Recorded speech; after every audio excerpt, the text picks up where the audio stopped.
Butcher's Canyon is a brand new dungeon starting at level 50. One thing you'll notice throughout this fight is that there are a lot of monsters on bridges. If you have any abilities that push monsters, you can go ahead and push monsters off the bridges to kill them quickly. Before we go into the mini-bosses, one thing to note is that these two mini-bosses teach you how to do the final fight. The first mini-boss will summon shapeshifters that turn you into sheep. You can kill the shapeshifters and it will spawn a blue circle which will turn the person who's into sheep back to normal. The faster way to do this though is just to ignore the shapeshifters and just kill the boss directly.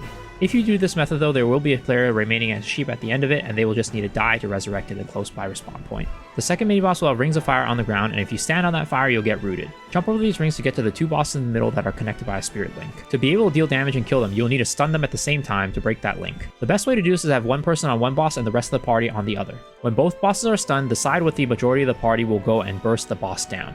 After killing one boss, you will no longer need to coordinate stuns and just kill the other boss after stunning it. Press F on the stone in the middle to move on. As for the final boss, before we get into the mechanics, it is important to note there will be 4 pillars on the map. These pillars will be important for the mechanics. For this boss, there are 2 main mechanics that correspond to each of the mini-bosses that you fought before. These mechanics will also alternate. The first mechanic, you will start off by sucking everybody into the middle. Then rings of fire will appear on the ground and one person will be turned into sheep. Then there will be 2 shapeshifters that spawn on the map at the pillars. The 2 shapeshifters will always spawn on opposite sides of the map. The non-transformed members of the party need to coordinate and kill one shapeshifter, though one member will have to stay behind to help out the sheep. When you are turned into sheep, you have a red ring around you that pulsates outward. When the red pulse reaches the edge, a random player in the AoE will get turned into sheep. This is how you will traverse across the fire without getting stunned. The non-sheep player will stand in AoE on the other side of the fire, and then get turned into sheep. Do this until you can get to the blue circle spawned by the dead shapeshifter. In the next mechanic, the boss will again suck everybody to the middle, but one player will get rooted instead of turning into sheep. The non-rooted players will have to jump over the rings of fire and press F on the red pillars to free the player in the middle. That player will need to run out as fast as possible to avoid dying. Repeat these mechanics a few times and you'll finish the fight.